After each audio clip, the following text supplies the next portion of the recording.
सहनाववतु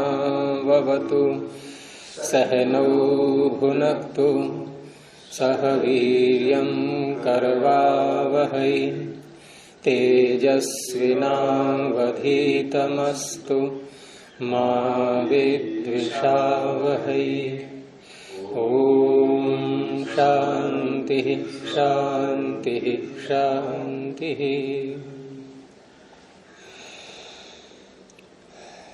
न्याय दर्शन की 123वीं कक्षा आप सभी का स्वागत है।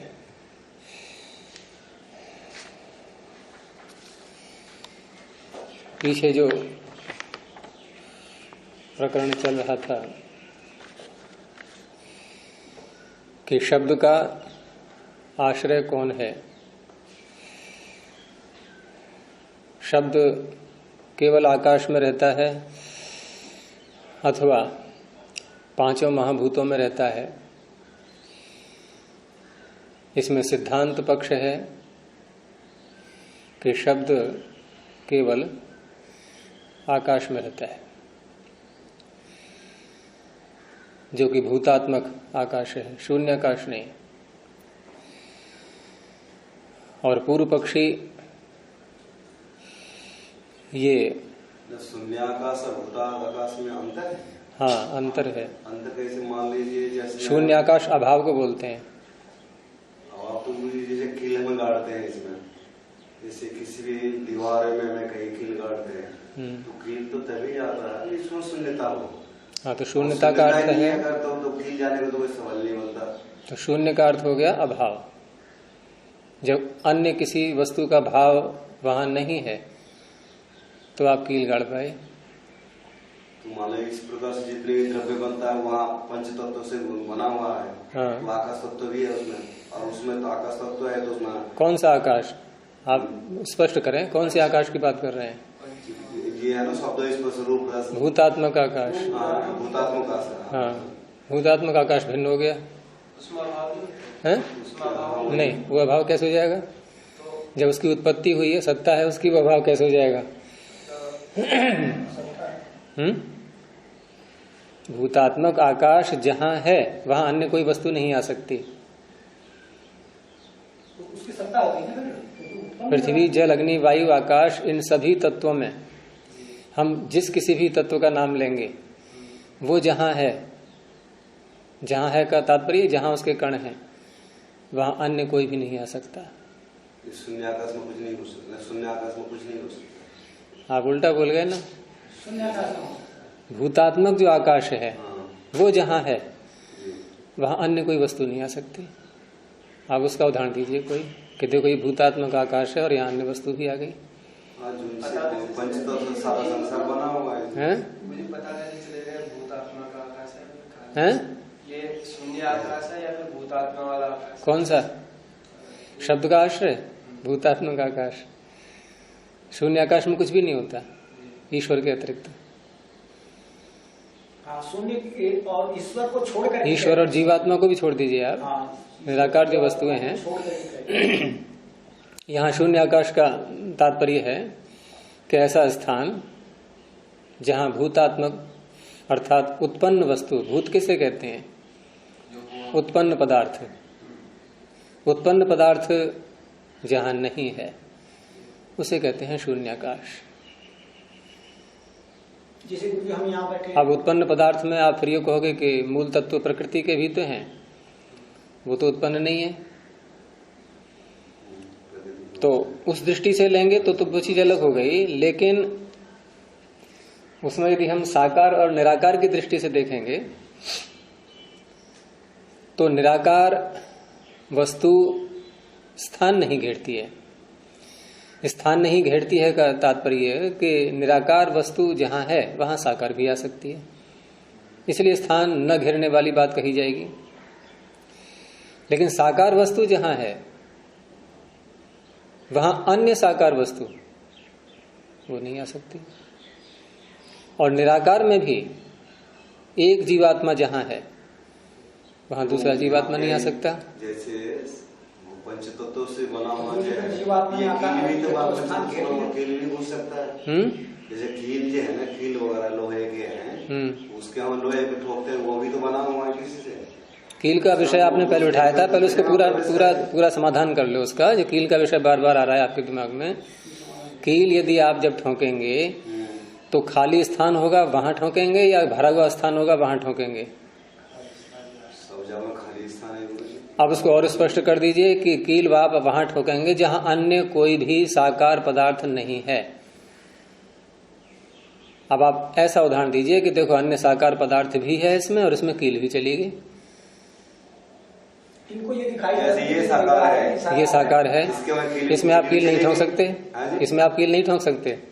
कील क्यों गुरुजी? कील ठोकते जब हम कील ठोकते हैं ना, उसके कण निकल करके भी आते हैं, दीवारों से निकल जाते हैं, तब जब आपने कील ठोकी इसमें तो जो लकड़ी के जो कण हैं, पार्थिव कण, वो निकल जाएंगे। वो एक तरफ को हो गए हैं।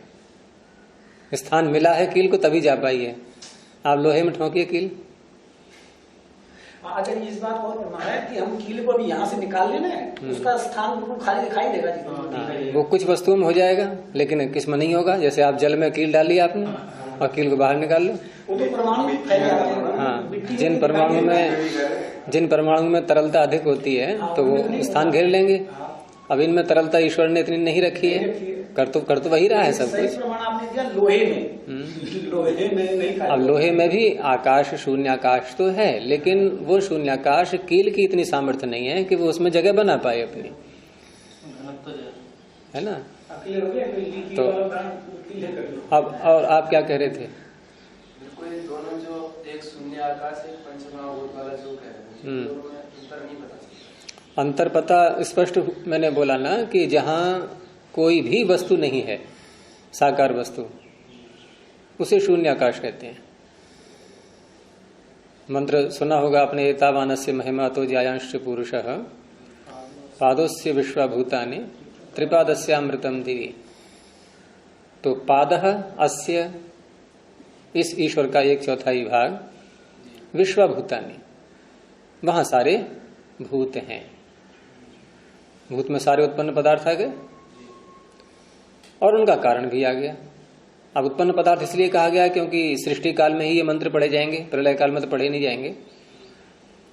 और सृष्टि काल में हमारा व्यवहार भूतों से होता है, अभूतों से नहीं। क्या हमारा व्यवहार आज तक किसी ने ऐसा अनुभव किया है कि हमारा व्यवहार एकदम सीधे डायरेक्ट मूल कारण, जो मूल प्रकृति है सत्वर स्तंभ, उनसे होता है?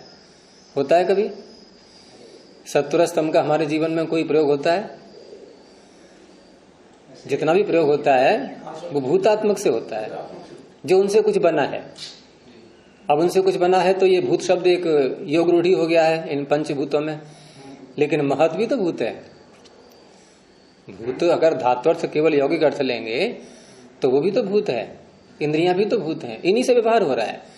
सत्वर स्तंभ से कहां हो रहा है? आप कहेंगे चित्त में सत्वर स्तंभ है, तो है, ठीक है, लेकिन सत्वर स्तंभ इकट्ठे होकर के जब एक द्रव्य बना उसी से व्यवहार होता है। तो इसलिए शून्य आकाश का अर्थ हो गया कि विश्वभूतानि जहां पर नहीं है, त्रिपादस्य अमृतम दिवि, जो उसका 3/4 भाग है ईश्वर का, वो ऐसा नहीं 3/4 भाग एक अलग हिस्से में है और 1/4 अलग हिस्से में है ईश्वर का। पूरे ईश्वर को आप ले लो, अनंत है, ठीक है, लेकिन जितना भी हम समझ पा रहे हैं उसी ईश्वर में कहीं स्थान कोई खाली है, कहीं भरा हुआ है, कहीं खाली है, कहीं भरा हुआ है। अब इनको सबको अगर हम अलग अलग कर लें, छंटनी कर सकें, संभव नहीं है वो, लेकिन एक बुद्धि में अपनी कि तो खाली खाली खाली इकट्ठे कर दो एक जगह, भरा भरा भरा इकट्ठे कर दो एक जगह। अब उसमें आप देखोगे कि भरा हुआ 1/4 और खाली 3/4। अब वहां खाली जिसको हम बोल रहे हैं, वहां ईश्वर के अतिरिक्त भूत नहीं है कोई भी, विश्वभूतानि, वो शून्य आकाश है। और आपका जो विश्वभूतानि में है वो भूतात्मक आकाश आ गया, जो कि तन्मात्र से उत्पन्न हुआ है, वो उसमें आ गया। शून्याकाश का उदाहरण, शून्य आकाश का उदाहरण किस चीज का देते हैं आप? अभाव का या भाव का? जहाँ अभाव है उसके नहीं, अभाव का उदाहरण देंगे या भाव का? भाव भाव का देंगे ना। तो कैसे उदाहरण दूं मैं आपके लिए? क्योंकि शून्य आकाश का अर्थ है अभाव। जहाँ कुछ भी नहीं है। उसमें गुरुजी अगर देखा माइक्रोस्कोप के द्वारा कहीं भी नहीं जाके वहां आपको भाव दिखेगा। जितने भी माइक्रोस्कोप हैं सूक्ष्म से सूक्ष्म, वो कुछ देखने के लिए होते हैं या न देखने के लिए होते हैं? तो दिखाई देने वाली वस्तु भावात्मक होती है या अभावात्मक होती है?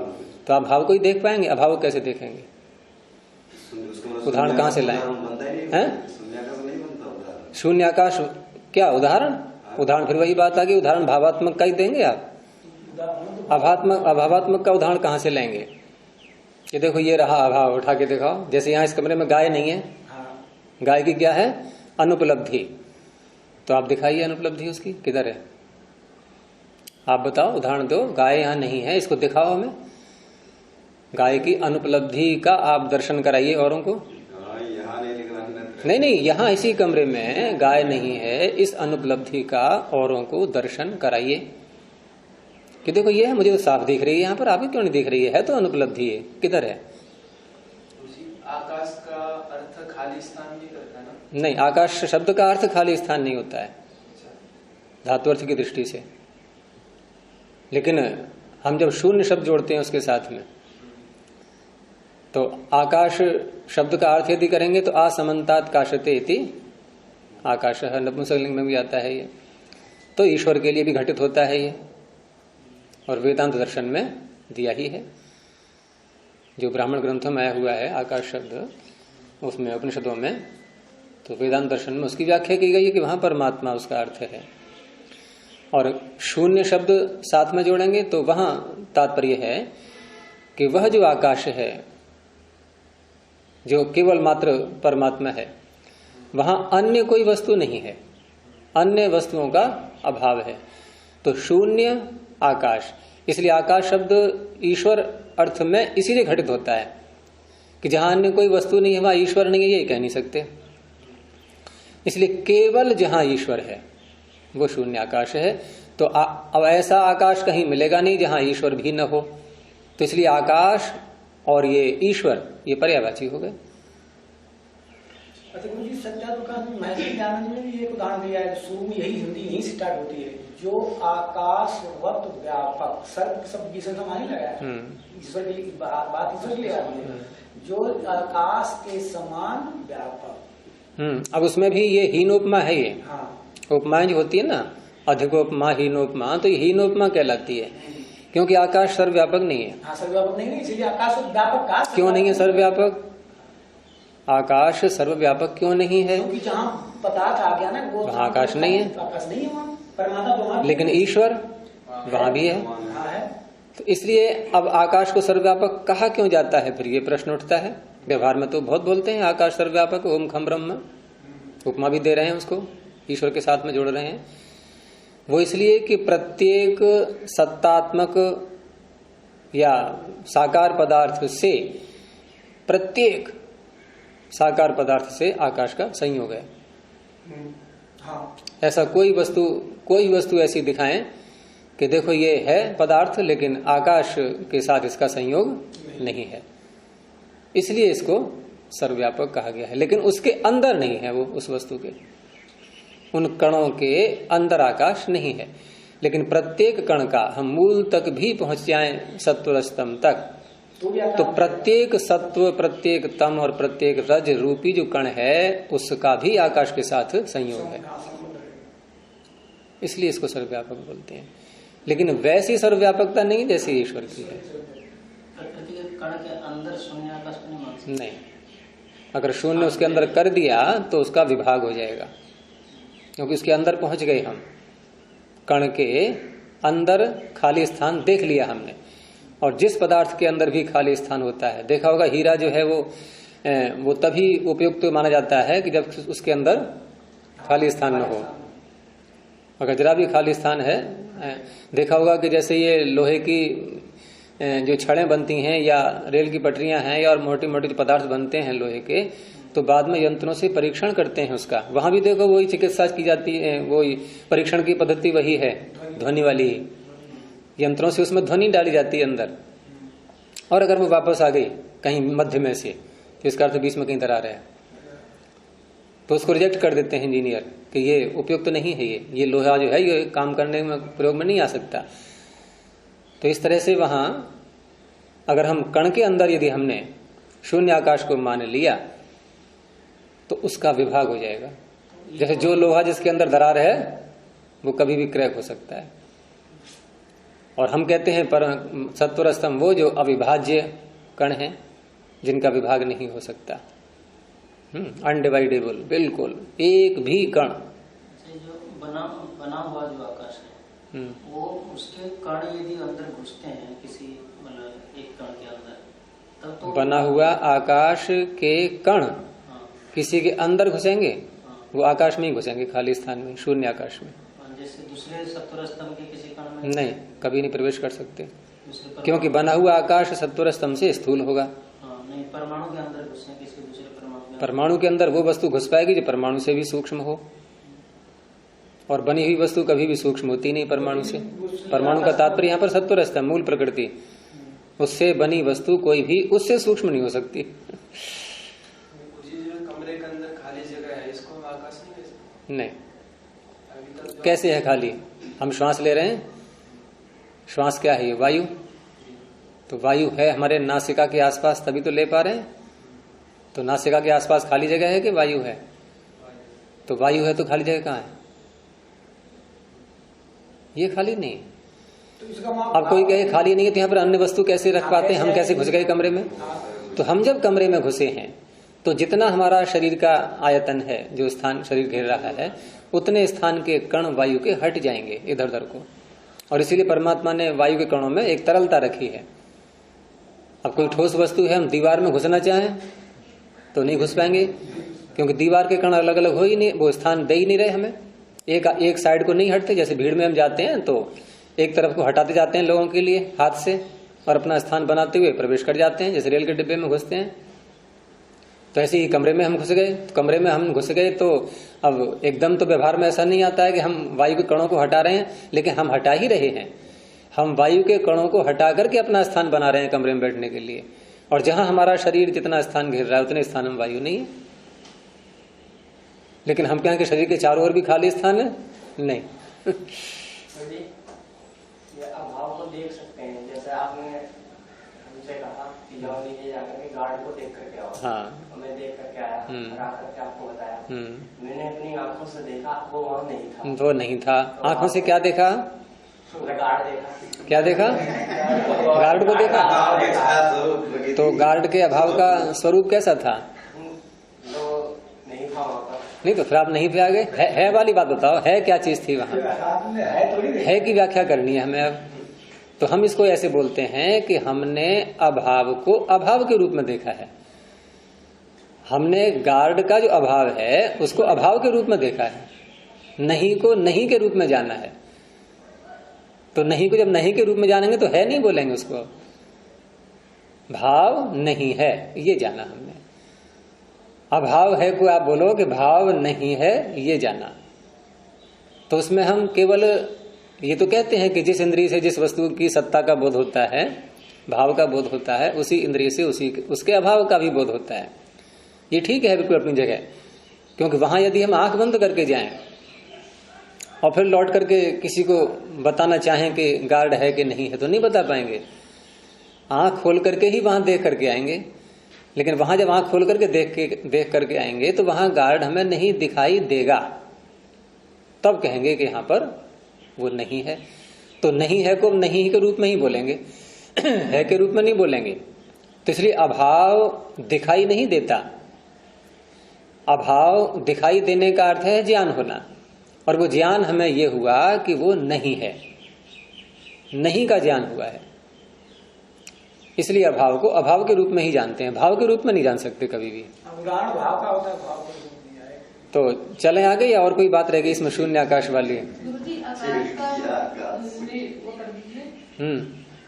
असमन्तात काशते काश्री दीप्तो, काश्री दीप्तो जो सर्वत्र द्योतित हो रहा है, दीप्त हो रहा है, उसे कहते हैं आकाश। और इसका यौगिक अर्थ एकदम परमात्मा पर ही घटेगा। असमन्तात काशते इति आकाश है। आगुणादि कोश में देखो ऐसे ही इसकी व्याख्या की गई। असली आकाश तो परमात्मा ही है। वही है। और वहीं घटता है ये मंत्र त्रिपादस्यामृतम दीदी। वैसे जी जहाँ सृष्टि बनी है वहाँ तो जीवात्माएं है नहीं, लेकिन ईश्वर चाहेगा तो सृष्टि से जो त्रिपाद जो खाली है उसमें भी तो ले सकता है जीवात्मा। ले सकता है। हम जब किसी वस्तु को यहाँ से उठा के और जगह रखेंगे तो यहाँ खाली होगी जगह। जगह तो नहीं रहेगी ना। अरे रहेगी तो उतनी ही। तो उसको आकाश कह सकते हैं जो। नहीं, ये तो मैंने मोटा उदाहरण दिया। अब तुम कहोगे वायु है यहाँ खाली जगह कहाँ, ऐसे नहीं बोलो। हम कुछ देर के लिए मान लेते हैं किसी वस्तु ने यहाँ स्थान घेर लिया है, ये ठीक है। अब ये जितना स्थान घेर रहा है ये, अब हमने यहाँ उठा के रख दिया तो इसने यहाँ स्थान घेर लिया तो यहाँ छोड़ दी जगह, ये तो अपना स्थान उतना ही घेरेगा। तो पादः अस्य विश्वाभूतानि, जीवात्मा स्थान घेरता है, विश्व आ गया। और ये विश्वा वही है। कहाँ गया इसमें से विश्वानी? नी कहाँ गया? उस दिन सूत्र बोल रहा था मैं, तो कामा जी कहाँ गया इसमें से विश्वानी भूतानी? विश्वाभूतानी है ना। याद आ रहा है सूत्र? नहीं आ रहा है? मैंने कहा याद आ रहा है, सूत्र नहीं आ रहा है। शेष छंदसी बहुलम, शी का लोप हो जाता है, शी। तो पादः से विश्वाभूतानी, जब विश्वा कह दिया है सारे ही आ गए, वो केवल एक चौथाई हिस्से में इसके आ रहे हैं ईश्वर के। वो चाहे उठा के यहाँ रख दो, चाहे यहाँ रख दो। उठा के यहाँ रखोगे तो वो स्थान खाली हो जाएगा, वो रहेगा तो उतना ही। तो ये प्रकृति के परमाणुओं के लिए। तो और किसके परमाणु चाहिए? नहीं, जीवात्मा को यदि हम स्थानांतरित करते हैं तो कोई जगह तो घेरेगा नहीं। तो जीवात्मा को मैंने कहा ही नहीं कि जगह घेरता है। मैंने साकार वस्तु का नाम लिया था इसीलिए। जैसे यहाँ से उठा के वहां रख, हाँ कुछ ठीक है, रख दो, उसकी बात नहीं हो रही है। जीवात्मा को भूत नहीं, जीवात्मा को भूत नहीं कहते। पादः अस्य विश्वाभूतानि, ईश्वर और जीवात्मा को छोड़ के। जीवात्मा भूत नहीं है, उत्पन्न नहीं हुआ है, ये केवल साकार पदार्थ है।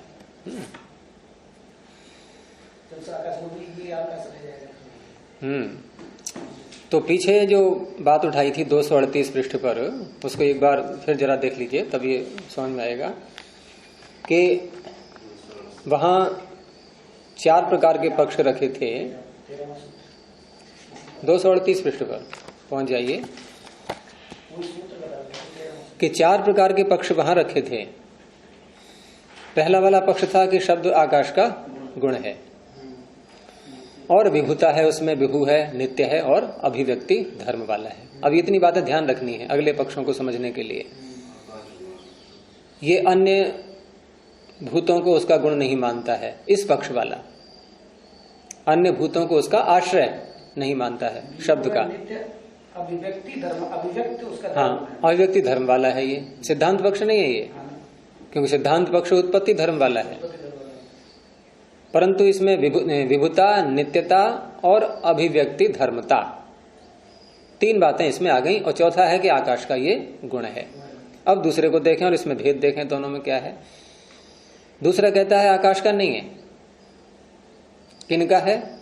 पृथ्वी जल अग्नि वायु, और उनके धर्म जो अन्य है उनके साथ में शब्द को रख दिया उसने कि गंध आदि सहवृत्ति, जहां गंध और रस रूप आदि रह रहे हैं उनके साथ रहने वाला।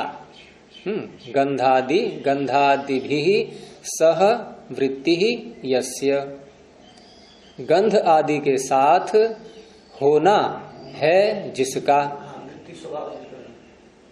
नहीं, वृत्ति माने होना, ऋतु वर्तने, गंध आदि के साथ होना है जिसका। ऐसा कौन? शब्द। जैसे भाई भाई हैं, साथ साथ रह रहे हैं, एक परिवार के हैं, उन्हीं के साथ ये रह रहा है। अब जब इसको ऐसे बोलेंगे तो ये विभू हुआ या एक देशी हुआ शब्द? गंधादि विभू है क्या? नहीं। जहां द्रव्य है वहीं रहेंगे, विभू नहीं कह सकते उसको। तो इसलिए ये विभू वाली बात यहां नहीं है। परंतु नित्यता को ये भी ले रहा है, और वो नित्यता को लेने के लिए ही गंधादिवत ये शब्द बोला कि गंधादिवत, गंध आदि के समान अवस्थित है, ये अवस्थित है।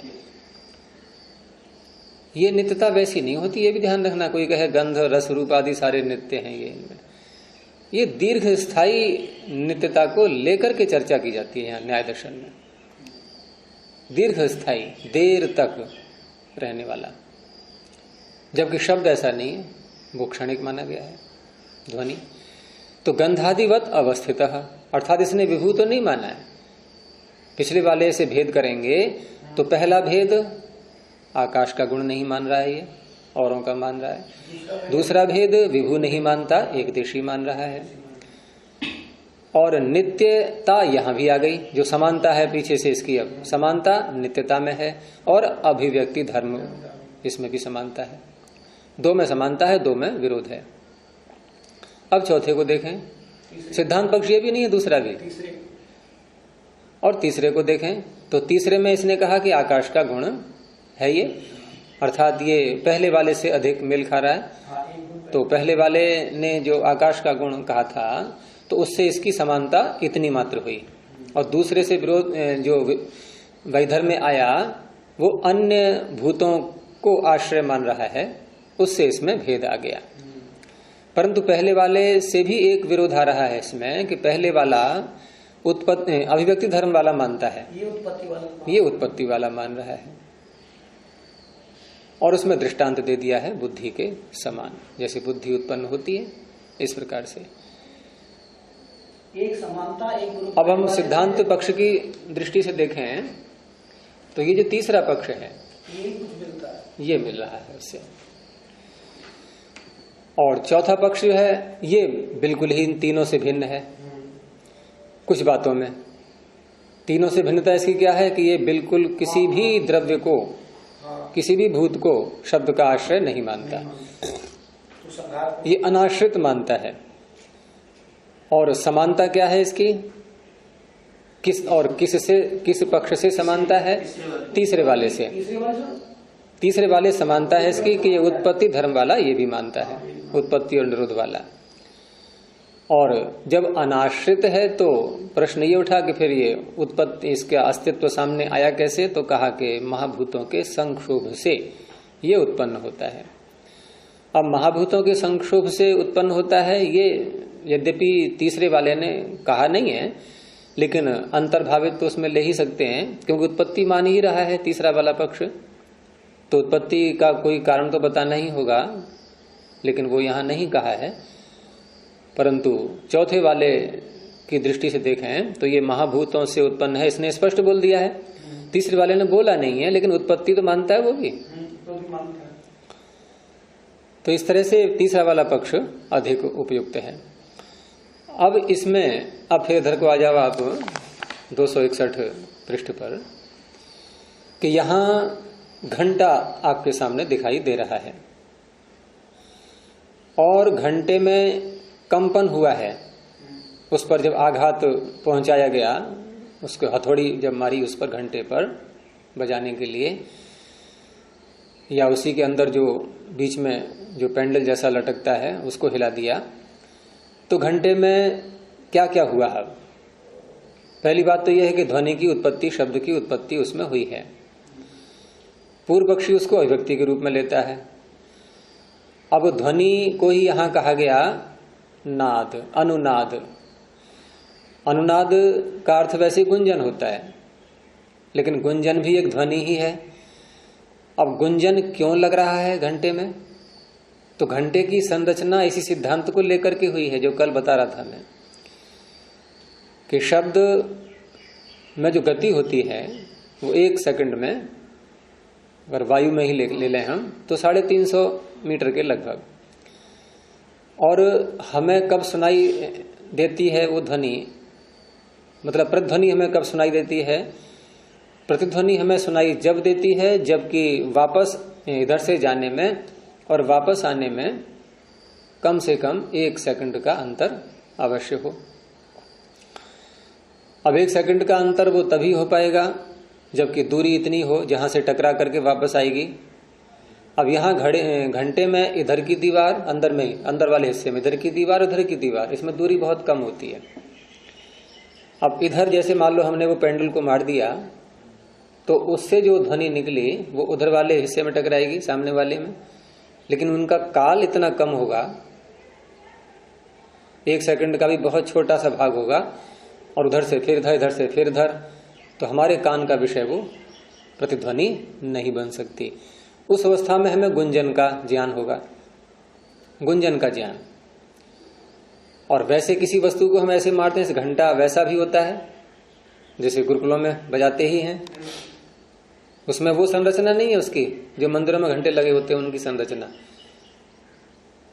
वो भी कंपन तो करेगा, लेकिन कंपन करने पर भी हम उसको अनुनाद वैसे बोल दें एक सामान्य दृष्टि से, वो चीज अलग है, लेकिन वैसा गुंजन यहां नहीं होगा मंदिर में घंटे वाले के समान।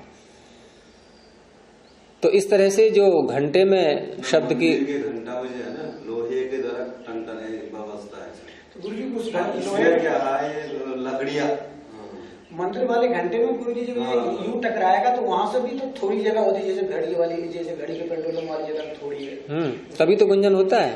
हाँ, लेकिन इसका तो सुनाई देता है, वो दूर तक सुनाई देगा, घंटे का नहीं, दूर तक सुनाई दे रहा है वो अलग है, लेकिन दूर तक सुनाई जो दे रहा है वो उसको प्रतिध्वनि नहीं कहेंगे। प्रतिध्वनि तो उसी हिस्से में हो रही है, उतने हिस्से में, और उसका अनुभव हमें गुंजन के रूप में होता है, गुंजन के रूप में होगा। वो प्रतिध्वनि ही आ रही है हमारे पास में एक प्रकार से, लेकिन वो गुंजन के रूप में आ रही है। स्पष्ट जो टन की जो आवाज हुई है जैसी, तो वैसी एकदम साफ न होकर के बाद में जो आ रही है, क्योंकि लगातार आ रही है, कुछ देर तक आती है, और कुछ देर तक आने का कारण बन रहा है उसका कंपन। अब हाथ रख दो आप उस पर तो एकदम समाप्त। तो वो जो कंटिन्यूटी चल रही थी उसकी, वो चल रही थी उसमें विक्षोभ के कारण से, वो साथ में चल रहा था। तो यहां शब्द का आश्रय, अब यहां पूर्व पक्षी और सिद्धांती दोनों को हम देखें कि पूर्व पक्षी मान रहा है कि शब्द का आश्रय कौन है? हाँ, घंटा है, लेकिन उन चार पक्षों में से हम कौन सा पक्ष लेंगे? दूसरा वाला जो पक्ष है उसको पूर्व पक्षी लेके चल रहा है कि आकाश उसका आश्रय नहीं है। कौन है उसका आश्रय? अन्य जो भूत हैं, अन्य भूतों में घंटा भी आ गया आपका, अर्थात वो घंटे को ही शब्द का आश्रय मान रहा है। और क्या क्या चीजें हैं? कंप भी है उसमें, कंप को अलग कर दो बिल्कुल। तीसरा जो कि सबसे महत्वपूर्ण, जिस पर चर्चा चल रही है पीछे से भी, वो है वेग नामक संस्कार, वो भी घंटे में है। ठीक है। सिद्धांती का पक्ष क्या है कि शब्द का आश्रय घंटा नहीं है, शब्द का आश्रय आकाश है। और वेग नामक संस्कार, क्योंकि वेग नामक संस्कार शब्द को आगे बढ़ा रहा है, तो वो भी शब्द के साथ साथ हुआ, तो वो भी घंटा उसका आश्रय नहीं बनेगा। कंप का आश्रय घंटा ही है, उसमें कोई बात नहीं है, उसमें सिद्धांती को विरोध नहीं है। अब यहां पर पूर्व पक्षी अपनी बात रखेगा पहले कि देखो मेरा पक्ष ये है और इस पक्ष के द्वारा मैं अपनी बात को सिद्ध कर रहा हूं, और यदि सिद्धांति से कहेगा यदि आपकी बात मानता हूं मैं, तो ये समस्या आती है। फिर उसका समाधान अगले सूत्र में 38 में सिद्धांति करेगा। तो पहले पूर्व पक्षी ने अपना विपक्ष रखा, कौन सा? कि कंप समानाश्रयस्य च अनुनादस्य। ये जो अनुनाद है, शब्द अर्थ करें इसका सीधे एकदम, कि ये जो शब्द है अनुनाद, और इसी का विशेषण है ये कंप समानाश्रयस्य, बहुरी समास करके। कंप का जो आश्रय है, वही आश्रय, वही को कहते हैं समान, वही आश्रय शब्द का भी है, अनुनाद का भी है। तो ऐसा अनुनाद जो कंप के समान आश्रय वाला है, कंप जहां आश्रय पाए हुए है वहीं अनुनाद भी आश्रय पाए हुए है। ये कंप और आकाश दोनों के समान, एक ऐसा घंटा। कंप का आश्रय कौन है? घंटा, बस उसी वही शब्द का भी आश्रय। यहाँ आकाश कहाँ से लाए आप? ये पूर्व पक्षी बोल रहा है अभी। तो कंप समानाश्रय जो अनुनाद है, षष्ठी जो आ रही है, इसका संबंध जुड़ेगा अभाव से, अंत में जो वाक्य आ रहा है इसका अभाव हो जाता है। कंप समानाश्रय अनुनाद का अभाव हो जाता है। कब होता है? कहा पाणी प्रश्लेषात, पाणी का संबंध होने से, पाणी का प्रश्लेष संपर्क होने से। और उससे होता क्या है? पाणी प्रश्लेष से तो कहा कि कारणोपरमात्, कारण का उपरम हो जाता है। जिस कारण से शब्द अब तक सुनाई दे रहा था वो कारण है वेग नामक संस्कार, तो वो नष्ट हो गया। पानी का प्रश्लेष होने से वेग समाप्त, और वेग के समाप्त होने से अनुनाद का अभाव हो गया।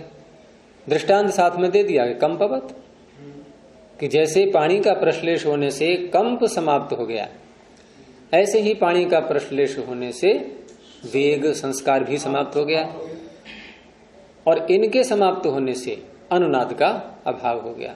अब ये कहकर किसने क्या दिखाया कि यदि शब्द घंटे में न होता, अनुनाद घंटे में न होता, तो पानी का प्रश्लेष किस से हुआ है? घंटे से। और घंटे से प्रश्लेष होने से यदि शब्द अनुनाद घंटे में न होता तो ये समाप्त न होता, और जबकि हो गया समाप्त, ये समाप्त हो गया क्योंकि हमने शब्द को नहीं छुआ, हमने घंटे को छुआ था। अब घंटे को छुआ है और शब्द समाप्त हो गया, तो इसका अर्थ शब्द का यही आश्रय है। और कंप जैसा बता रहा है वो कंप के समान। कंप का आश्रय तो सिद्धांति मान रहा है कि उसका आश्रय घंटा ही है, उसको आपत्ति नहीं उसमें कोई, लेकिन मुख्य बात है अनुनाद की और वेग नामक संस्कार जो है। तो इतना कह करके अब वो कह रहा है कि यदि हम आपकी बात माने, सिद्धांति से कहता है, क्योंकि आप मानते हैं शब्द का आश्रय घंटे से भिन्न है कोई, और अनुनाद का उसका वेग नामक ये कंप का आश्रय घंटा है, आप ऐसा कहते हैं। तो ये अधिकरण हो गए भिन्न भिन्न, एक घंटा अधिकरण और एक आकाश अधिकरण। तो एक चीज आकाश में और एक घंटे में, तो अधिकरण भिन्न भिन्न होने को बोलते हैं व्यधिकरण, विअधिकरण, विरोधी अधिकरण। और उसी का भाव बन जाएगा वैयधिकरण्य। तो उसी का दिया है फिर सप्तमी में कि वैयधिकरण्ये। अब सती अपनी ओर से लगा लो कि अधिकरण भिन्न भिन्न होने पर, यह सिद्धांति का पक्ष है, अधिकरण भिन्न भिन्न होने पर क्या समस्या आएगी, क्योंकि अगला सूत्र उत्तर सूत्र है ये। तो उत्तर सूत्र से पहले हमें प्रश्न को समझना होगा कि किस प्रश्न। ये गुरुजी कह पूर्व पक्षी ही रहा है, कह पूर्व पक्षी रहा है सिद्धांति की बात को स्वीकार करता हुआ, इसको अभ्युनज्ञा बोलते हैं। और वो ये कहना चाह रहा है कि मेरा पक्ष मानोगे आप तो आपको कोई आपत्ति नहीं आएगी, आपका पक्ष मानते हैं तो ये आपत्ति आती है। सिद्धांति फिर उसका उत्तर देगा सूत्र से। तो उसने कहा कि वैयधिकरण्य ही, अधिकरण भिन्न भिन्न मानने पर जब हम हाथ छुआएंगे घंटे से, प्रतिघाती द्रव्य कौन है? हाथ। प्रतिघाती द्रव्य प्रश्लेषात, प्रतिघाती द्रव्य का जब प्रश्लेष होगा घंटे के साथ में, और अधिकरण है भिन्न भिन्न, तो प्रतिघाती द्रव्य का जिसके साथ संयोग हुआ है उसमें जो चीज है वो नष्ट होगी। और शब्द आपने मान लिया है पृथक, वो तो नष्ट नहीं होना चाहिए। तो प्रतिघाती द्रव्य संयोगात समानाधिकरणस्यैव उपरमः स्यात्, जिनका अधिकरण समान है उन्हीं का तो उपरम होगा। और आप अधिकरण मान रहे हैं असमान, अधिकरण भिन्न मान लिया आपने शब्द का, तो अपनी ओर से बढ़ा लीजिए इसमें अध्याहार कि न तु शब्दस्य समानाधिकरणस्यैव उपरमः स्यात् न तु शब्दस्य, शब्द का उपरम तो नहीं होना चाहिए, परंतु शब्द का उपरम तो हो रहा है। जहां हाथ लगाया शब्द सुनाई देना बंद, ये प्रत्यक्ष है, इसमें सिद्धांति भी नहीं कह सकता ऐसे कि शब्द सुनाई दे रहा है फिर भी हाथ लगाने के बाद भी। तो वैयधिकरण्य ही प्रतिघाती द्रव्य प्रश्लेषात समानाधिकरणस्यैव उपरमः स्याद् इति न तो शब्दस्य, शब्द का नहीं होगा, ये बात इसमें छिपी हुई है, ये कहना चाह रहा है वो। कंप समाप्त हो गया है, इसको नहीं छेड़ा यहां पर भी, क्योंकि कंप को तो सिद्धांत भी मानता है कि हाँ कंप का आश्रय तो घंटा ही है और उसकी तो समाप्ति होनी ही है। पूर्व पक्षी ने वो बात उठाई है जिसके कारण से समस्या आ रही है।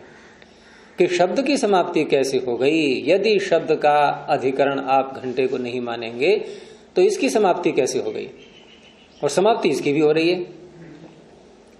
तो व्यधिकरण मानने से, अधिकरण भिन्न मानने से ये प्रश्न बन जाता है कि शब्द की समाप्ति कैसे हो गई है। सतपति जी आ गया पकड़ में कुछ? अभी नहीं आया है।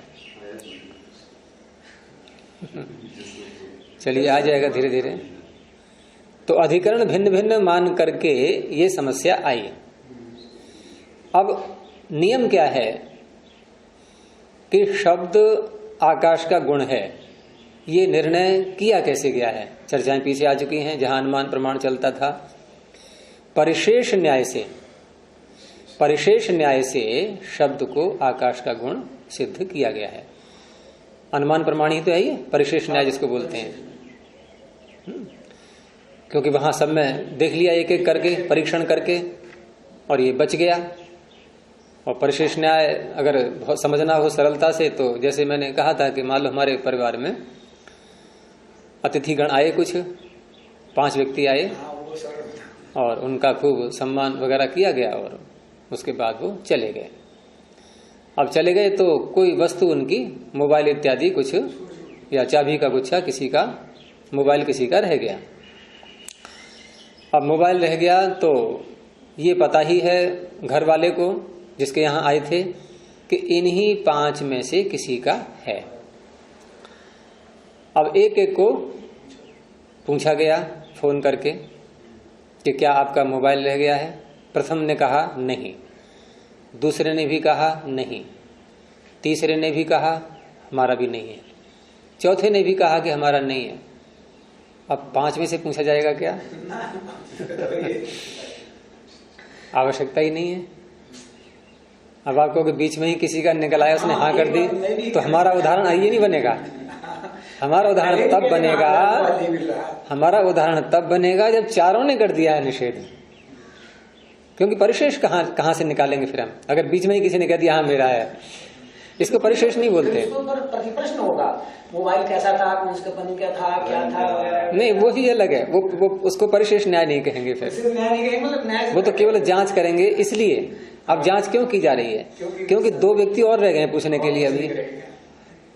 तो जिसने पूछा संदेह है कि झूठ तो नहीं बोल रहा है ये, कहीं इसके मन में बेईमानी तो नहीं आ गई है जो ये अपना बताने लगा।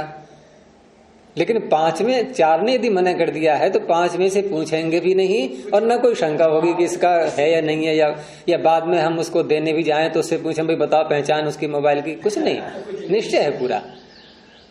इसे कहते हैं परिशेष न्याय।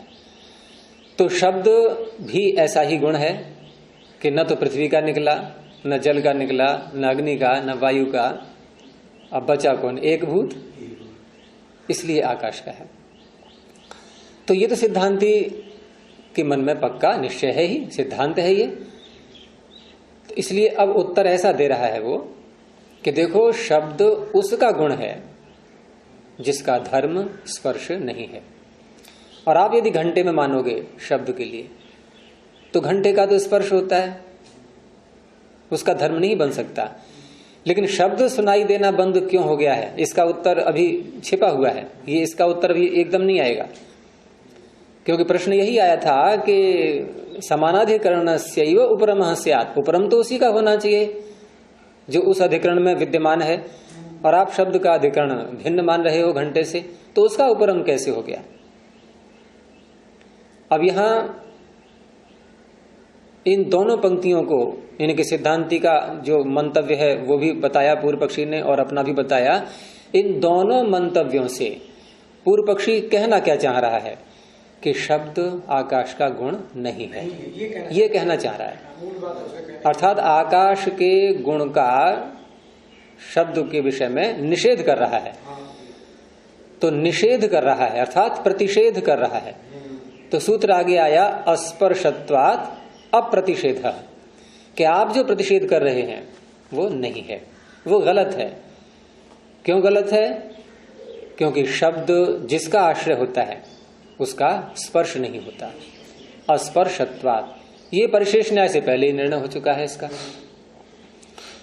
तो इसीलिए अर्थ में देखें आप कि यद इदम, अब यदिदम कह करके पूर्व पक्षी की बात को उठाया जा रहा है कि पूर्व पक्षी ने ये जो कहा कि न आकाश गुणः शब्दः, अब ये ऐसे एकदम नहीं कहा उसने, लेकिन उन दोनों वाक्यों से यही तो निकला अंत में निष्कर्ष। इसलिए मैंने बताया था आपको पहले ये कि न आकाश गुणः शब्द, आप ये जो कहना चाह रहे हैं कि शब्द आकाश का गुण नहीं है, और ये कह करके आप शब्द आकाश का गुण है इसका प्रतिषेध कर रहे हैं। इति प्रतिषिध्यते। अब इस वाक्य का अर्थ यूं नहीं ले लेना कि न आकाश गुणः शब्दः, शब्द आकाश का गुण नहीं है इसका प्रतिषेध हो रहा है, तो क्या अर्थ निकलेगा? आकाश का गुण है। ऐसे मत कर देना कहीं। अर्थात इस वाक्य से जो अर्थ निकल रहा है वो प्रतिषेधात्मक अर्थ है, उसको आगे खोल रहे हैं कि जो आप इस वाक्य से प्रतिषेध कर रहे हो, इस वाक्य का प्रतिषेध नहीं, क्योंकि इससे ये भी अर्थ निकल आएगा ना भाई, प्रतिषिध्यते का कर्म ये बन जाएगा नहीं कि न आकाश गुणः शब्द ही पूरा वाक्य। मैं पहले यही अर्थ निकाला जो आपने बता रहे थे, लेकिन काफी देर के बाद में हाँ, मतलब तो ये अर्थ नहीं निकलेगा इससे ना, इधर आएगा। और ये जो सारी बातें होती हैं जब तक हम पूर्वापर को नहीं देखते हैं, क्योंकि मीमांसा हमें यही सिखाता है। मीमांसा का विषय ही यही होता है कि वाक्य का अर्थ कैसे करते हैं। तो पूर्वापर संगति लगा करके, क्योंकि पीछे जो हमने वाक्य पढ़ लिए पूर्व पक्षी के, उससे निष्कर्ष यही तो निकला कि आकाश का तो मानता ही नहीं वो। तो आकाश का न मानना अर्थात शब्द आकाश का गुण है ये प्रतिषेध करना, ये तुम्हारा गलत है। इति प्रतिषिध्यते, ये जो आप प्रतिषेध कर रहे हैं, अयम अनुपपन्न प्रतिषेध, ये प्रतिषेध असिद्ध है, अनुपपन्न है। अब ये तो होगी प्रतिज्ञा, तो हेतु देना पड़ेगा। हेतु दे दिया अस्पर्शत्वात् शब्दाश्रयस्य, शब्द का जो आश्रय होता है वह अस्पर्श वाला होता है, स्पर्श धर्म से रहित होता है, और वो केवल आकाश ही है। भले ही आकाश मत बोलो आप, जिसमें स्पर्श धर्म नहीं है वो एक ही भूत है ऐसा जिसका नाम आकाश है। तो ये सिद्ध हो ही गया। अब यहां तक बात स्पष्ट हो गई। अब आगे कह रहे हैं कि रूपादि समानादेशस्य अग्रहणे, ये सती सप्तमी है ग्रहण न होने पर, और रूपादि समानादेशस्य का ये रूपादि समानादेशस्य विशेषण बनेगा शब्द संतानोपपत्ति का। तो इसका अन्वय करेंगे कि रूपादि समानादेशस्य शब्द संतानोपपत्ति अग्रहणे। आगे पंक्ति देख लीजिए पूरी कि अस्पर्श व्यापी द्रव्याश्रय शब्द इति ज्ञायते। अब ज्ञायते जब कहा जा रहा है कि ये जाना जा रहा है, तो ये जाना जा रहा है ये कहने के लिए हेतु देंगे। वो हेतु है शब्द संतानोपपत्ति अग्रहणे, यानी ये जाना जा रहा है कब, किस स्थिति में जाना जा रहा है। अच्छा, पहले क्या जाना जा रहा है ये पकड़ो आप। पहले क्या जाना जा रहा है कि अस्पर्श व्यापी द्रव्याश्रय शब्द। शब्द कैसा है, उसी का है ये विशेषण। अस्पर्श, स्पर्श और व्यापी ये द्वंद्व समास कर लो, और द्रव्य के साथ इसका बहुव्रीहि कर दो, और फिर उसके बाद आश्रय के साथ बहुव्रीहि। स्पर्श व्यापी द्रव्याश्रय शब्द, ऐसा द्रव्य जो अस्पर्श है। स्पर्श का अर्थ तो रहित कहां से आ गया? स्पर्श का अर्थ है स्पर्श का न होना। मैंने रहित कब बोला? रहित में बन जाएगा विशेषण ये, और स्पर्श का न होना ये भाववाचक शब्द हो गया। स्पर्श का न होना, जहां ना ऐसे बोलते हैं ये भाववाचक शब्द होते हैं, और आपने कहा कि स्पर्श रहित, ये बन गया विशेषण। अब विशेष आपको बोलना पड़ेगा। तो न स्पर्श इति अस्पर्श, क्या अर्थ हो गया? स्पर्श का न होना, तो कोई द्रव्य तो आया नहीं इसमें। स्पर्श का न होना बस। ये कल भी बात उठी थी कि नए समास दो प्रकार से कर सकते हैं। एक तो तत्पुरुष हो गया न स्पर्श इति अस्पर्श, और दूसरा बहुव्रीहि समास। न विद्यते स्पर्श यस्मिन, जिसमें स्पर्श धर्म नहीं है। अब क्या बनेगा ये? अब बनेगा विशेषण। यहाँ बहुव्रीहि है ये अस्पर्श, ये बहुव्रीहि कर दिया अलग। अब व्यापी को ले लो, व्यापी में हणिनी प्रत्यय, वही उसमें नंदीग्रही से कर लेंगे क्योंकि कर्तार्थ में करना है। व्याप्त होने वाला जो व्यापी है, सर्वत्र व्यापक है, तो व्यापी, व्यापिन शब्द हो गया मूल। अब अस्पर्श का और व्यापी ये दोनों है विशेषण। व्याप्त होने वाला कोई और ही तो है, और स्पर्श धर्म से रहित ये भी कोई और है। ये दोनों का द्वंद्व समास कर दो कि वही स्पर्श भी है वो और व्यापी भी है। नहीं, कर्मधारय करेंगे, वही स्पर्श है और वही व्यापी है। अब द्रव्य के साथ इसको जोड़ दे देंगे। यानी ऐसा द्रव्य जो अस्पर्श भी है, स्पर्श से रहित भी है और व्यापी भी है, ऐसा द्रव्य यानी अस्पर्श व्यापी द्रव्यम आश्रयः यस्य। अब फिर बहुव्रीहि समास होगा ये, और ये बनेगा अब शब्द का विशेषण। अस्पर्श व्यापी द्रव्यम, वो कौन है? अस्पर्श व्यापी द्रव्यम, वो कौन है? आकाश। वो है आश्रय जिसका। अस्पर्श व्यापी द्रव्यम आश्रयः यस्य, ये शब्द हो गया। द्रव्यम आश्रयः यस्य, आश्रय है हाँ, स शब्द इति ज्ञायते, ऐसा है शब्द। शब्द ऐसा है, ये ज्ञान हो रहा है। लेकिन ये ज्ञान कैसे हो रहा है उसमें कारण बता रहे हैं पीछे वाली पंक्ति। अब देखें कि शब्द संतान रूपादि समानादेशस्य, यदि कह के बोल रहा हूं मैं कि यदि रूप आदि का जो आश्रय है, और वही आश्रय शब्द का मान ले हम, घंटे को ही है, ये सिद्धांती बोल रहा है। अब सिद्धांती बोल रहा है पूर्व पक्षी की मान्यता को लेकर के, अब कि तुम्हारी बात यदि हम मानते हैं ऐसा। अच्छा, पहले अपनी बात उसने कह दी, अपनी बात तो उसने बता दी है। अब सिद्धांती की बात को खंडित करना है तो उसको पहले उठाना होता है। तो उसने उठाया कि यदि हम ये मान लेते हैं कि रूप आदि समानादेश है ये शब्द, तो शब्द की संतान की उपपत्ति नहीं होगी फिर, अग्रहणे। देखो, रूपादि समान देश वाले शब्द के संतान की उपपत्ति का ग्रहण न होने पर, क्योंकि निश्चय हो रहा है ये, न होने पर सती सप्तमी कब होती? जब वो कार्य हो जाता है। सती सप्तमी कहाँ घटती है? जहां वो कार्य हो जाता है। राम के वन जाने पर दशरथ मरे थे, तो राम का वन जाना घटित हो गया था, पहले हो गया था ना। यस्य भावेन भाव लक्षणम, एक भाव तो हो गया है, एक क्रिया हो गई है, और उस क्रिया के द्वारा दूसरी क्रिया बताई जा रही है, यही तो हो रहा है। तो ग्रहण न होने पर, और ग्रहण न होने पर यह प्रत्यक्ष हो रहा है। अच्छा, आप बताओ, यदि शब्द घंटे में ही रहे, अपने आश्रय को छोड़ेगा नहीं, फिर वो नहीं छोड़ेगा तो संतान चलेगी, उसकी विस्तार होगा। आगे विस्तार होने के लिए शब्द से बाहर निकलना होगा, वो घंटे से बाहर निकलना होगा उसको, नहीं। श्रोता के कान तक पहुंचने के लिए घंटे से बाहर शब्द को निकलना होगा। क्या रूप रस गंध आदि उससे बाहर निकलते हैं कभी अपने द्रव्य से? कभी नहीं निकलते। अब वहां मतलब जाना गंध बाहर निकल रही है, वो समझा दिया गया है पहले विषय, बार बार मत उठाना उसको। गंध बाहर नहीं निकलती है, वो कणों को लेकर के चल रही है, वो कणों में ही है। तो जैसे ये बाहर नहीं निकलते, शब्द भी बाहर नहीं निकलेगा, और नहीं निकलेगा तो संतान कैसे कहें फिर?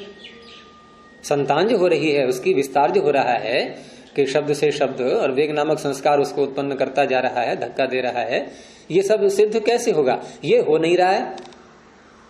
तो रूपादि समानादेशस्य, रूप आदि के साथ यदि इसका समान देश माना जाए तो उस अवस्था में शब्द संतानोपपत्ते अग्रहणे, शब्द संतान की जो उपपत्ति है सिद्धि, इसका ग्रहण नहीं होगा, और वास्तव में नहीं हो रहा है, वास्तव में नहीं हो रहा है। सती सप्तमी आ गई अभी कि रूपादि समानादेश से शब्द संतानोपत्ते अग्रहणे, ग्रहण न होने पर है, ग्रहण होगा ही नहीं फिर।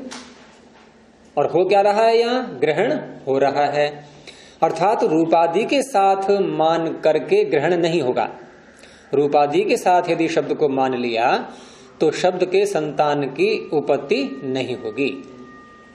तो उसके ग्रहण न होने पर ये पता लग रहा है कि कोई ऐसा आश्रय है शब्द का जो घंटे से, अर्थात रूपादि का जो आश्रय द्रव्य हैं उनसे भिन्न कोई अन्य द्रव्य है। और वो द्रव्य कौन सा है? स्पर्श और व्यापी, दो धर्म उसके साथ में बता दिए कि ऐसा द्रव्य उसका आश्रय है, ये ज्ञात हो रहा है। और उसको स्पष्ट किया आगे कि न च कंप समानाश्रय। अब देखो कंप को मान लिया है सिद्धांति ने, कंप को सिद्धांति ने ये मान लिया कि इसका आश्रय घंटा ही है, और शब्द कंप समानाश्रय नहीं है। कंप का जो आश्रय है वो शब्द का आश्रय नहीं है, क्योंकि वो शब्द का आश्रय होगा तो संतान नहीं हो सकती, फिर शब्द का विस्तार नहीं हो सकता, उसकी उत्पत्ति नहीं होगी। ये कहकर के पूर्व पक्षी ने, सिद्धांति ने पूर्व पक्षी की इस बात का खंडन किया कि आकाश का गुण शब्द नहीं है, इस बात का खंडन कर दिया है। अब इतना कहकर के और उसको पुष्ट करने के लिए, पीछे ही बात को पुष्ट करने के लिए, क्योंकि अगला सूत्र में च आ रहा है, और च आ रहा है तो वो इनका कहना यह है कि एक तो हेतु हमने बता ही दिया कि संतानोपत्ति वाला, संतान की उपपत्ति होने से, संतान की उपपत्ति होने से, उत्पत्ति नहीं उपपत्ति सिद्धि, संतान की उपपत्ति होने से शब्द रूपादि का समानाश्रय नहीं है, अग्रहणे, उसका ग्रहण नहीं होता। अब यहां एक और बात जोड़ेंगे साथ में कि प्रतिद्रव्यम रूपादिभिः सह सन्निविष्टः शब्दः समान देशो व्यज्यते इति न उपपद्यते। अर्थात यदि ऐसा माना जाए कि प्रतिद्रव्यम, प्रत्येक द्रव्य में शब्द सन्निविष्ट है, किनके साथ? रूपादियों के साथ। प्रतिद्रव्यम रूपादिभिः सह सन्निविष्टः शब्दः समान देशः, उसी देश में तो रहेगा फिर, यानी प्रत्येक द्रव्य में रूप आदि के साथ सन्निविष्ट शब्द समान देश वाला व्यज्यते अभिव्यक्त होता है। पूर्व पक्षी अभिव्यक्ति तो मानता है उसको, उत्पत्ति नहीं मानता। वो ये कह रहा है कि जहां रूप आदि है वहीं शब्द है, और शब्द की वहां पर अभिव्यक्ति होती है। तो ऐसा जो पूर्व पक्षी कह रहा है उसको सिद्धांति ने कहा इति न उपपद्यते, ये सिद्ध नहीं हो सकता। कथम, ये पूर्व पक्षी ने पूछा क्यों नहीं सिद्ध हो सकता ये? तो अब उसमें अन्य सूत्र दे रहे हैं कि विभक्त्यंतरोपपत्तिश्च समासे। ये सूत्र कल पढ़ लिया था ना पूरा, वैसे एक बार तो पहले वाला पढ़ा था। अच्छा, ये सूत्र अभी हुआ ही नहीं बिल्कुल भी। अच्छा हाँ, तो इस तरह से यहां जब ये कहा कि प्रतिद्रव्य के साथ प्रत्येक द्रव्य में रूप आदि के साथ शब्द सन्निविष्ट है और समान देश वाला है, ऐसा जो पूर्व पक्षी का मत है और वो अभिव्यक्त होता है, ये न उपपद्यते, ये सिद्ध नहीं होता। अब पूर्व पक्षी पूछता है कथम, क्यों नहीं सिद्ध हो सकता? तो उसका उत्तर अगले सूत्र में दे रहे हैं। सूत्र बोलेंगे विभक्ति अंतर उपपत्तेश्च समासे। विभक्ति और अंतर दो बातें हैं इसमें। विभक्ति कहते हैं विभाग के लिए। अब विभाग में अंतर, विभाग में अंतर, अंदर कुछ और ले लिया, वो क्या कहलाएगा? अवांतर विभाग। विभाग के अंदर विभाग, दोनों को लेना है। यानी विभाग की सिद्धि होने से और अवांतर विभागों की सिद्धि होने से, और च से पीछे का भी ले लो कि संतान की उपपत्ति होने से। अब तीन हेतु है आ रहा है, इकट्ठे हो रहे हैं अभी ये। और कहाँ है ये तीनों? कहा समासे। समास का तात्पर्य एक जगह, एक स्थान पर, एक अधिकरण में, एक आश्रय में इनके होने से। अब कहां घटाएंगे ये विभक्ति और विभक्त्यंतर, ये कहां घटाएंगे ये भाष्य में देखिए। पहले चा का अर्थ कर दिया इन्होंने, सूत्र में चा आ रहा है विभक्त्यंतरोपपत्तेश्च, तो चा का अर्थ किया कि संतानोपपत्तेश्च इति चार्थः। चार्थः का तात्पर्य समास करो, चस्य अर्थः चार्थः, तो चस्य में षष्ठी आ गई। कैसे आ गई? च अव्यय है या नहीं है? अनुकरण करके उसको, अनुकरण मान करके, किसी भी शब्द का अनुकरण मान करके उसका अव्ययत्व हट जाता है। उसको अव्यय नहीं बोलते, अनुकरण को अव्यय नहीं बोलते, इसलिए विभक्तियां आती हैं। तो चस्य अर्थः चार्थः, सूत्र ही है आपका चार्थे द्वंद्व, वहां भी तो है चार्थ, तो वहां भी समास ऐसी करेंगे जब आप पढ़ेंगे तो कि चस्य अर्थः चार्थः। आपको क्या अरे चस्य, ये तो आप पहली बार सुन रहे हैं, चस्य कि च तो अव्यय है, अव्यय आप सब, ये ठीक है कि स्वरूप से अव्यय है, लेकिन अनुकरण करते हैं तो अव्यय के रूप में नहीं बोल रहे हैं उसको।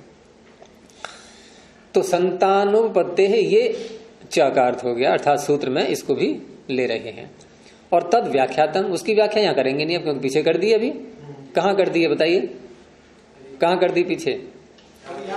अभी जो अंतिम वाक्य था इसका कि रूपादि समानादेशस्य अग्रहणे शब्द संतानोपपत्ते है, स्पर्श व्यापी द्रव्याश्रय शब्द है, ये यहाँ हो चुकी व्याख्या उसकी। और भी पीछे प्रकरण आ ही चुका था जहां निमित्तांतर की बात हुई थी, तो वहां भी आया था कि ये संतान की उत्पत्ति हो कैसे रही है, तो कि निमित्तांतर से हो रही है, वेग नामक संस्कार से, क्योंकि संतान की उत्पत्ति और किसी कारण से हो ही नहीं सकती। संतान की सिद्धि ये केवल वेग नामक संस्कार से होती है।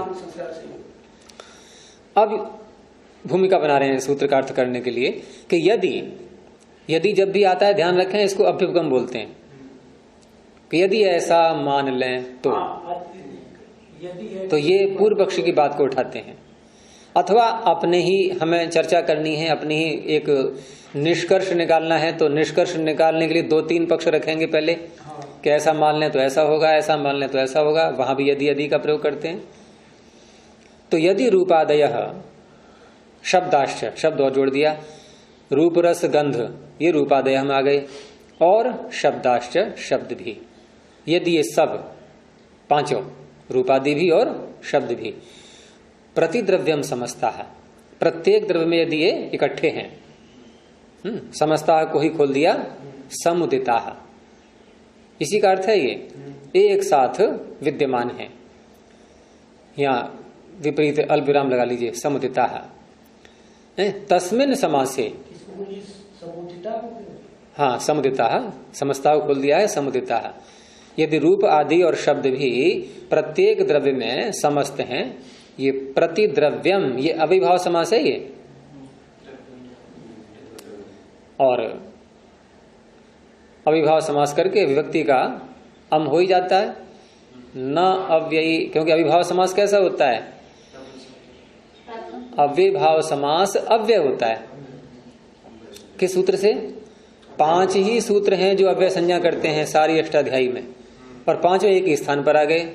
स्वरादि निपातम अव्ययम, अतितश्चा सर्वव्यक्ति 2, कृण्मजन्तः 3, क्त्वा तोसुन कसुनः 4, अविभावश्च 5। तो अव्ययी भावश्च क्या कहता है ये? अविभाव समास की भी अव्यय संज्ञा होती है। तो अव्यय संज्ञा है तो हम जो भी विभक्ति लाएंगे अव्ययादाप सुपह, उसका तो लुक हो जाएगा, लेकिन यहां तो नहीं दिख रहा है लुक, तो उसी का अपवाद है फिर आगे अव्ययादाप सुपह का, कि न अव्ययी भावात, अव्ययी भाव रूपी जो अव्यय है वो भी कैसा? अतः अकारांत, न अव्ययी भावात अतः, बस इतने का अर्थ कर लो पहले। अकारांत अव्ययी भाव से उत्तर न नहीं होता, क्या? पीछे जो कहा है वो नहीं होता, लुक नहीं होता। अब दूसरी बात, तू कह करके बोल रहे हैं ना, अम तू, अपितु अम आदेश हो जाता है, क्योंकि लुक नहीं होता तो क्या करेंगे, फिर व्यक्ति बोलेंगे। तो कहा नहीं, ऐसे मत बोलना, उसको अम आदेश करके बोलना। तो क्या अम आदेश सारे 21 प्रत्ययों को? कहा नहीं, अपंचम्या, पंचमी को छोड़कर। तो कितने बचे?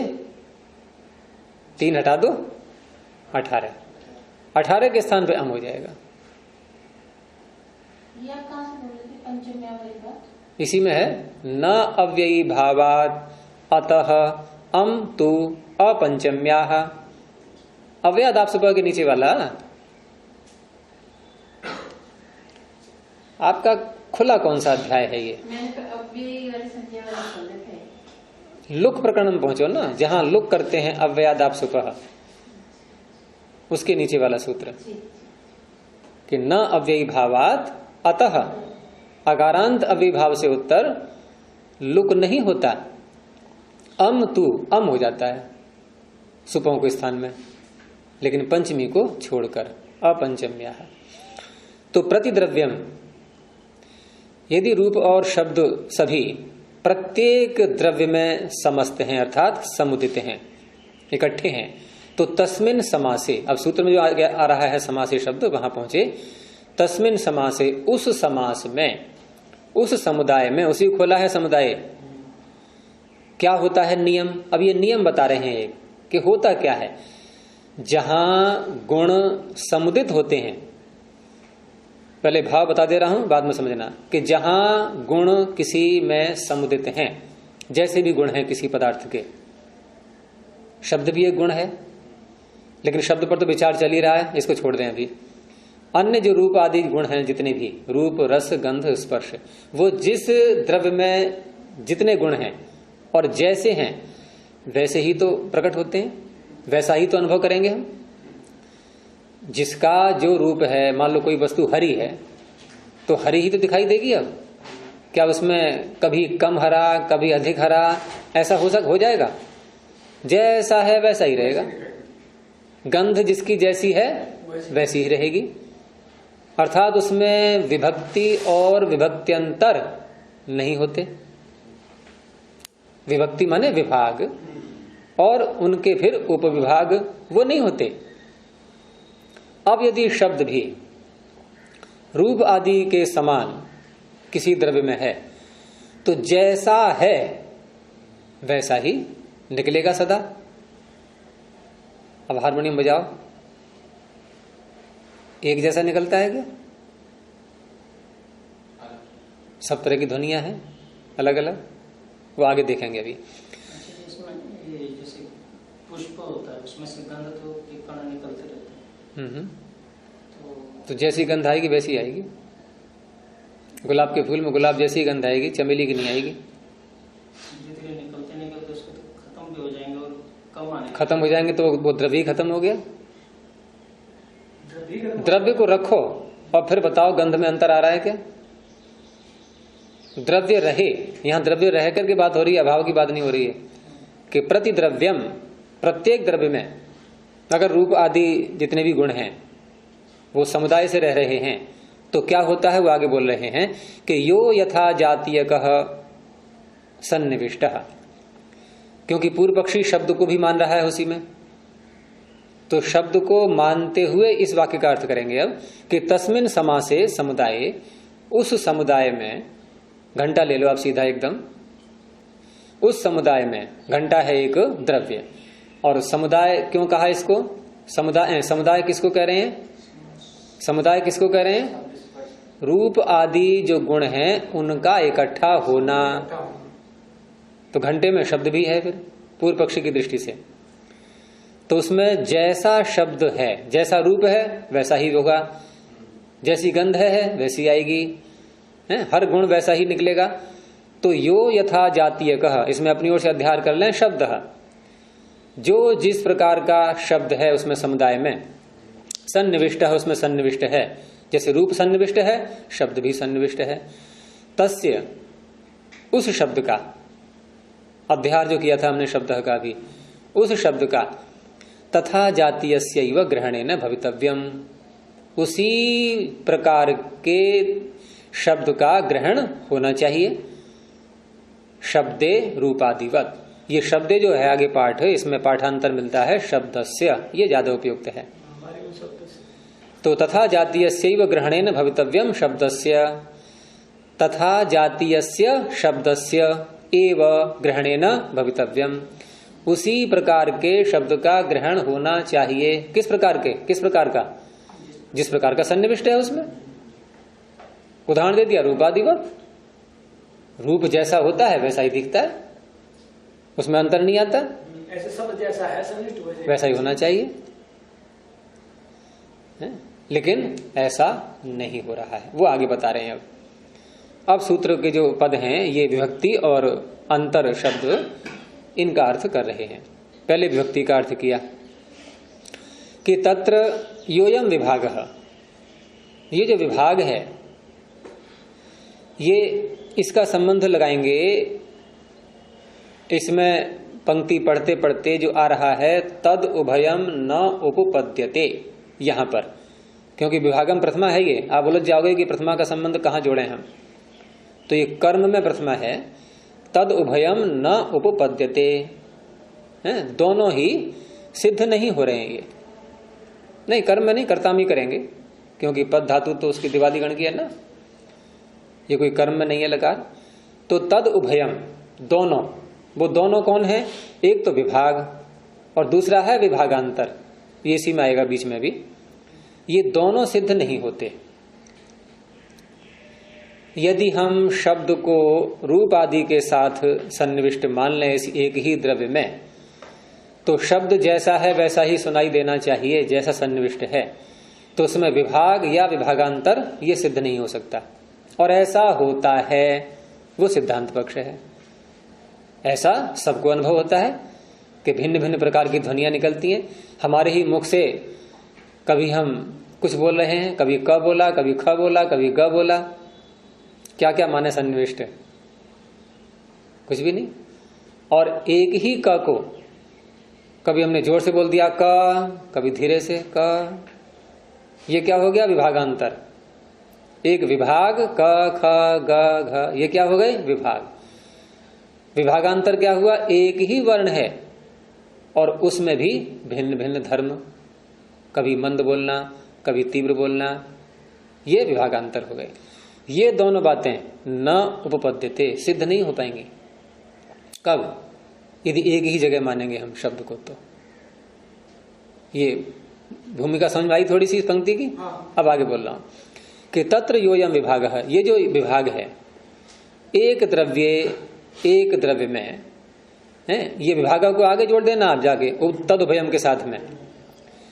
तो एक द्रव्य में नाना रूपा भिन्न श्रुतयः विधर्माणः शब्दाः अभिव्यज्यमानाः श्रूयन्ते, ये पूर्व पक्षी कहता है। ऐसा क्या कहता है पूर्व पक्षी? यानी पूर्व पक्षी अभिव्यक्त मानता है ना उसको।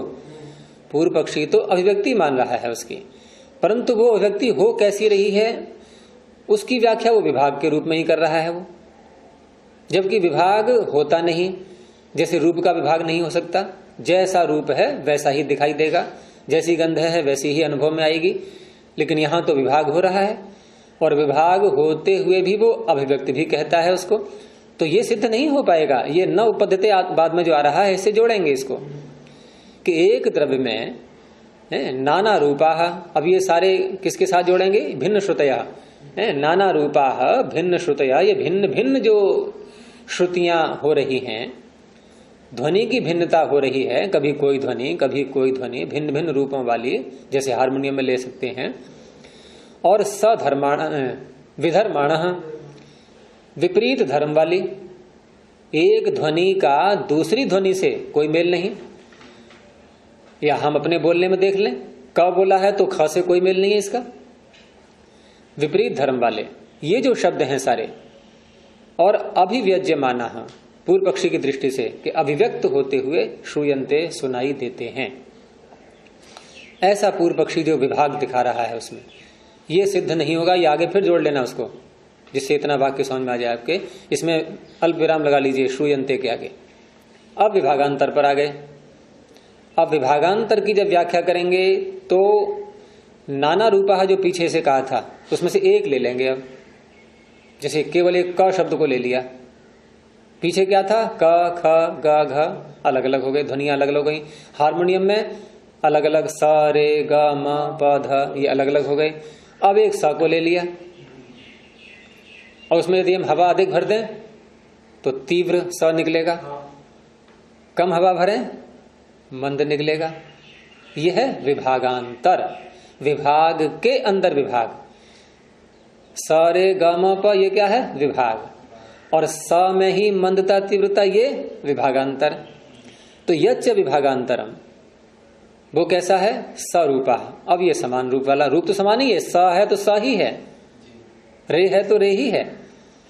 और समान श्रुतयः, श्रुति भी वही होगी कि क्या बोला? कि स बोला। ये समान की तुल्यता किसके समझते हैं? अभी थोड़ा सुन लें पूरा, नहीं तो मैं उलझ जाऊंगा बीच में। तो समान श्रुतयः, श्रुति भी समान है। यदि स बोला है, तीव्र बोला है तब भी स, मंद बोला है तब भी स, ठीक है, समान श्रुति है। स धर्माणः, धर्म भी वही है। सत्व, स में सत्व, ये धर्म हो गया। वो तीव्र बोलेंगे तब भी सत्व। क ख ग यदि देखें अपनी दृष्टि से हम, तो क बोला मंद तब भी कत्व है उसमें, तीव्र बोला तब भी कत्व धर्म है उसमें। सधर्माणः शब्दः, ये जो शब्द हैं, तो तीव्र मंद धर्मतया। अब भिन्नता कहां से आई? देखो अभी तक समान थी, रूप समान, श्रुति समान, धर्म समान, लेकिन भिन्नता कहां है? तीव्र मंदतया, मंद धर्मतया भिन्नः श्रूयन्ते। तीव्र और मंद धर्म की दृष्टि से ये भिन्न सुनाई दे रहे हैं। ये क्या है? विभागांतर। तो पीछे वाला विभाग और ये विभागांतर, तद उभयम न उपपद्यते, ये दोनों सिद्ध नहीं हो पाएंगे। कब? यदि हम एक ही में समास के रूप में, समुदाय के रूप में इन सबको ले लें तो, शब्द भी उसी में डाल दें, क्योंकि वहां पर शब्द में फिर वही बात प्रकट होनी चाहिए जो कि अन्य धर्मों में हो रही है। और अन्य धर्म का क्या होता है कि जो जैसा धर्म है वैसा ही ज्ञान होता है उसका, लेकिन शब्द में ये बात नहीं घट रही है। मतलब जैसे उपाधि में कोई परिवर्तन नहीं हो सकता, ऐसे शब्द में नहीं होना चाहिए।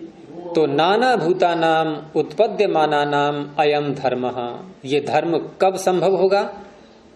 जिस धर्म की व्याख्या भी की है कि तीव्र और मंद आदि, ये धर्म कब संभव होगा? कि नाना भूतानाम, भिन्न भिन्न भूतों में, भिन्न भिन्न भूतों में उत्पद्यमानानाम, जब उत्पत्ति मानेंगे हम शब्द की, उत्पत्ति मानेंगे तो कभी कैसी उत्पत्ति, कभी कैसी उत्पत्ति। तो नाना भूतानाम उत्पद्यमानानाम अयम धर्म, ये धर्म उत्पद्यमान का होता है जो कि नाना भूतों में है। न एकस्य व्यज्यमानस्य इति, व्यज्यमान पक्ष ये उसका है, पूर्व पक्षी का मान्यता कि एक में ही है, ये नाना भूतों में नहीं है, एक में ही है और व्यज्यमान है, अभिव्यक्त हो रहा है। तो उसमें ये धर्म विभाग और विभागांतर वाला सारा ये प्रकट नहीं होगा।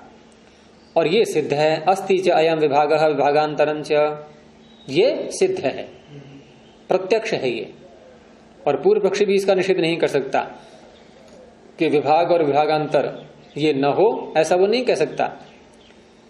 अस्ति च अयम विभागः विभागांतरं च तेन, अब सूत्र पर फिर आ गए, तेन विभागोपपत्ते है, यहां था ना व्यक्त्यंतरोपपत्ते है, तो व्यक्त्यंतरोपत्ते में विभाग और विभागांतर दोनों बातें जो कही थी, यहां केवल एक विभाग शब्द से बोल दी और विभागांतर को अलग बोल दिया है। तो ये विभाग जो शब्द है ये विभक्ति को कह रहा है सूत्र में, और विभागांतर किसको कह रहा है? अंतर शब्द को। तो अस्ति च अयम विभागः विभागांतरं च, ये दोनों हैं। तेन विभागोपपत्ते है, अब यहां विभाग शब्द से दोनों को ले लिया, विभाग को भी और विभागांतर को भी। तेन विभागोपपत्तिर मन्यामहे, इस विभाग और विभागांतर की सिद्धि से हम ये मानते हैं कि न प्रतिद्रव्यम रूपादिभिः सह शब्दः सन्निविष्टः व्यज्यते, कि प्रत्येक द्रव्य में रूप आदि के साथ, यानी क्या मानते हैं ये बता रहे हैं। तो क्या मानते हैं में जो न है ना, ये बाद में लगाना आप, क्या मानते हैं में क्या नहीं मानते हैं कह करके भी अर्थापत्ति से निकल आएगा हम क्या मानते हैं। क्या मानते हैं को बताने के लिए क्या नहीं है ये अगर बता दें तो क्या मानते हैं सिद्ध हो जाएगा कि नहीं। तो क्या नहीं है वो बता रहे हैं आगे कि प्रत्येक द्रव्य में रूप आदि के साथ शब्द सन्निविष्ट है और व्यक्त होता है। इति न, ऐसा नहीं है। तो कैसा है? भिन्न भिन्न द्रव्य में रूप आदि के साथ नहीं है, सन्निविष्ट नहीं है और व्यक्त नहीं होता है, ऐसा हम मानते हैं। मन्यामहे। इस तरह से यहां तक शब्द की नित्यता और अनित्यता, इस पर जो चर्चा प्रारंभ की थी, जिसमें 27 सूत्र निकल चुके हैं अब तक, ये प्रकरण समाप्त हो गया। इति सप्तविंशत्या सूत्रैहि। सप्तविंशत्या कौन सा वचन है? तृतीया का एक वचन। और सूत्र ही कौन सा है? तृतीया का बहुवचन। ऐसा क्यों?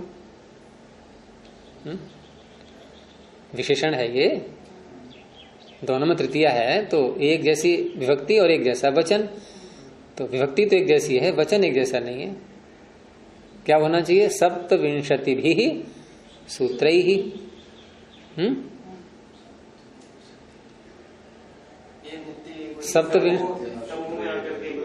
संख्यावाची जो शब्द होते हैं, वो जो शब्द जितनी संख्या को बोल रहा है,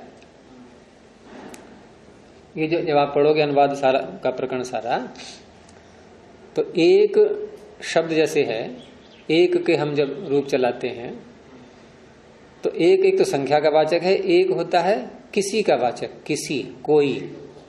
वहां तो चल जाएंगे तीनों वचनों में।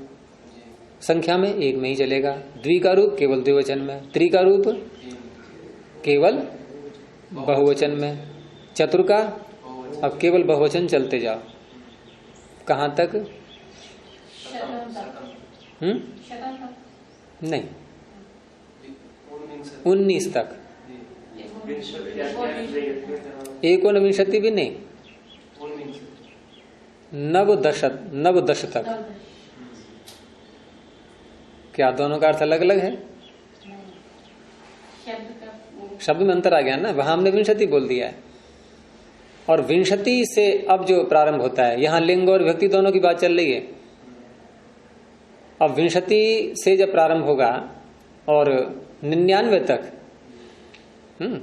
89 तक, 99 कितना हुआ? 59 नहीं, 89, 80 बोलना है साथ में। 99 तक 99 बोलना है, 59 नहीं बोलना है। वहां तक जितने भी शब्द हैं ये संख्यावाची, ये सब स्त्रीलिंग में आते हैं और एक वचन में आते हैं। ये लिंगानुशासन से पता लगेगा आपको। तो एकोनविंशति यहाँ जो है, ये सप्तविंशति है, स्त्रीलिंग में आएंगे और एक वचन में आएंगे। और अब शत से प्रारंभ हो गया, अब आगे सारे एक वचन में आएंगे, परंतु नपुंसक लिंग में आएंगे। अब लिंग बदल गया, शत से आगे। तो सप्तविंशत्या सूत्र ही, तो शब्द की अनित्यता का प्रकरण पूरा हुआ है। और आगे अब जो शब्द के विषय में चर्चा चलेगी, अभी समाप्त नहीं हुई है, लेकिन ये अब ये नहीं है जो अब तक हम उलझ रहे थे इसमें। अब जो चर्चा आएगी वो व्याकरण और न्याय दर्शन, ये दोनों मिल जाएंगे। अब जो चर्चा आएगी उसमें व्याकरण के सूत्र भी साथ में चलेंगे। ये पहला ही इसमें प्रकरण है ऐसा, और वो भी अभूतपूर्व अलग है ये प्रकरण, ये किसमें न्याय और व्याकरण दोनों एक साथ चलते हैं। और ये अगला विषय जो जिसको व्याकरण नहीं आता है वो नहीं पकड़ पाएगा। तो न्याय और व्याकरण दोनों मिले हुए चलेंगे कल से। अब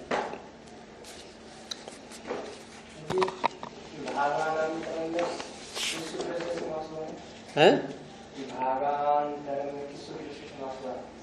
विभागांतर, वही विभाग है, वही अंतर है, कर्मधारय समास से। जहां भी अंतर शब्द बोलते हैं वैसे ही करते हैं समास। जैसे द्वीप, द्वीपांतर, देश, देशांतर। हाँ, अन्य देश देशांतरम, वो ठीक है, वहां पर अन्य पहले बोल दिया हमने, लेकिन जो अन्य का अर्थ है वही अंतर का अर्थ है। अंतर का अर्थ भी अन्य है, देशांतर का अर्थ है अन्य, अन्य अर्थात भिन्न। तो भिन्न देश, तो अंतर शब्द का प्रयोग बाद में करते हैं। देशस्य असौ अंतरश्च, वही देश है वही अंतर है, तो वो देशांतर, यानी भिन्न देश। हिंदी में ऐसे बोलेंगे, प्रणव ध्वनि। ओ